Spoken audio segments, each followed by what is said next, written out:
NCP পার্টির সদস্য সার্জিস আলম, এই দেখতে পাচ্ছেন কি কত সুন্দর। আহ শেখ হাসিনার মিটিং এ দাঁড়িয়ে আছে। লাল চিহ্নের ভিতর দেখতে পাচ্ছেন সার্জিস আলম। সে নাকি আওয়ামী লীগের কোনো সদস্য ছিল না। জুলাই আগস্টে তাদের নেতৃত্বে বাংলাদেশ স্বাধীন হয়েছে।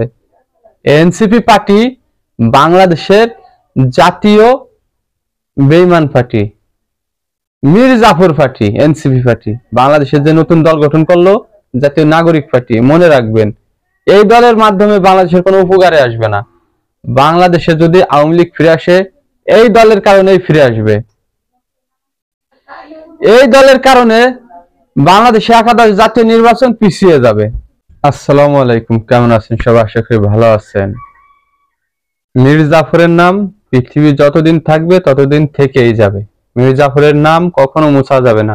ঠিক সেরকমই একটি দল বাংলাদেশে নতুন করে গঠন করা হয়েছে, সেটা হলো এনসিপি পার্টি, বা বাংলায় যেটাকে বলে জাতীয় নাগরিক পার্টি। আসেন জাতীয় নাগরিক পার্টি নিয়ে আলোচনা করি। তার আগে মীর জাফরের ছবি দেখায়। আসেন, আপনারা অনেকে মনে করতে পারেন মীর জাফরটা কে। 151 সদস্যের মীর জাফর জাতীয় নাগরিক পার্টি। 151 জনের ভিতর একজনকে দেখাই। আমার পাশে দেখতে পাচ্ছেন যে ব্যক্তির ছবি, এই ব্যক্তিকে কে না চেনে বর্তমান সময়ে সামাজিক যোগাযোগ মাধ্যমে? সার্জিস আলম। কে কি জাতীয় মীর জাফর? হ্যাঁ, আপনি ঠিকই শুনেছেন।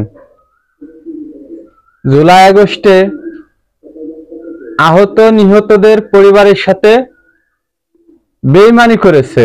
আহত নিহতদের পরিবারের সরলতার সুযোগ নিয়ে তৈরি করেছে, গঠন করেছে এনসিপি পার্টি, জাতীয় নাগরিক পার্টি।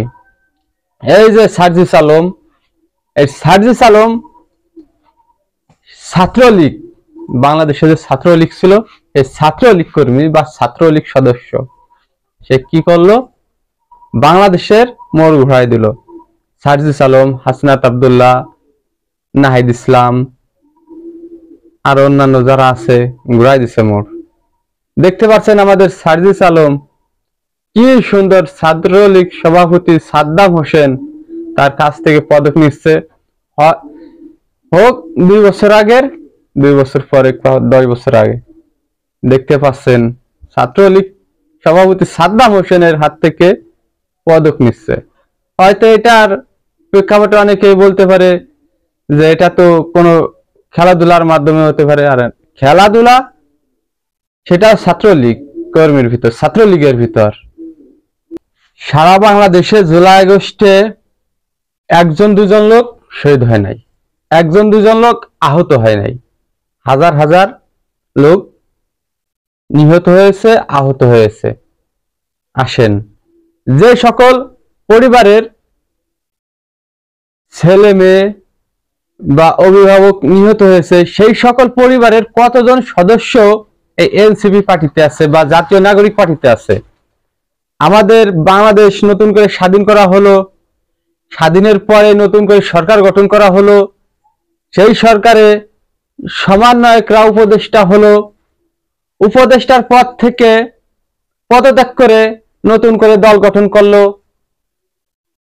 জুলাই ফাউন্ডেশন থেকে বের হয়ে নতুন দল গঠন করলো। আসলে সব একটা সাজানো নাটক ছিল। যে সকল সমন্বয়করা জুলাই আগস্টের সামনের সারিতে থেকে নেতৃত্ব দিয়ে আন্দোলন করলো, তাদের একটা সাজানো নাটক ছিল অনেক আগের থেকে।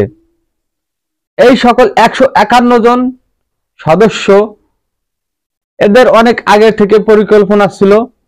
তারা একটি দল গঠন করবে, রাজনৈতিক দল গঠন করবে, বাংলাদেশের রাজনৈতিক পর্যায়ে যাবে, বাংলাদেশের জাতীয় সংসদ নির্বাচন করবে। আসেন 2 জন ব্যক্তিকে নিয়ে কথা বলি, সেটা হলো সার্জিস আলম আর নাহিদ। হ্যাঁ, জুলাই ফাউন্ডেশন থেকে পদত্যাগ করলো সার্জিস আলম। উপদেষ্টা পরিষদ থেকে পদত্যাগ করলো নাহিদ ইসলাম। কিসের জন্য? ক্ষমতা। অবশ্যই ক্ষমতা। ক্ষমতার জন্যই এরা সবকিছু করতেছে। নিহত আহতদের পরিবারের সাথে সেই সকল পরিবারের সরলতার সুযোগ নিয়ে রাজনৈতিক দল গঠন করলো। যারা আহত হলো, নিহত হলো, তাদের পরিবার মনে করছিল নতুন যে দল গঠন করা হচ্ছে এই দলের কাছে গেলে আমরা অবশ্যই বিচার পাবো, ন্যায্য বিচার পাবো। আসলে না, এরা কোনোদিনও আপনাদের ন্যায্য বিচার দিতে পারবে না।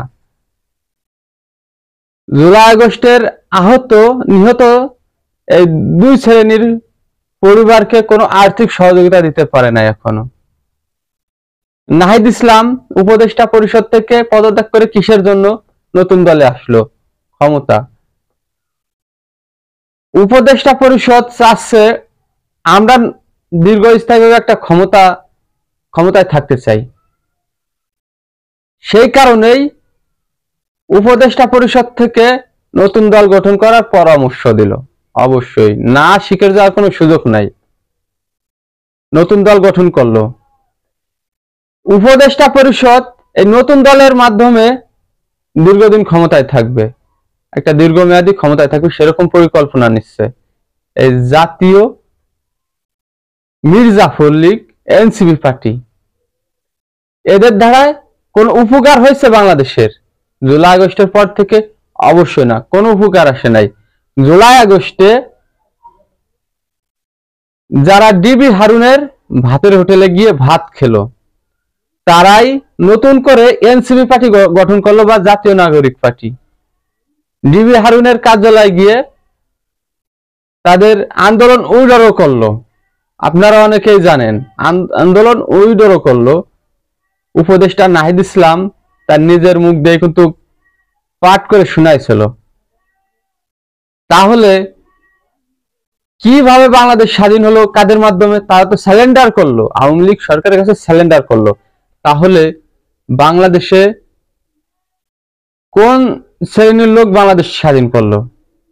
সর্বোত্তরের সহযোগিতা থাকে বাংলাদেশের যে সকল ছোটখাটো বড় রাজনৈতিক দল আছে তাদের মাধ্যমে বাংলাদেশে নতুন করে আবার স্বাধীন হয় 2024 সালের 5ই আগস্ট। বাংলাদেশের নির্বাচন নিয়ে কথা বললে এই এনসিপি পার্টি বাধা দেয়। বাংলাদেশে নির্বাচন দেওয়া যাবে না অতি শীঘ্রই। বাংলাদেশে অতি দ্রুত নির্বাচন দিলে বাংলাদেশের ভাবমূর্তি নষ্ট হয়ে যাবে।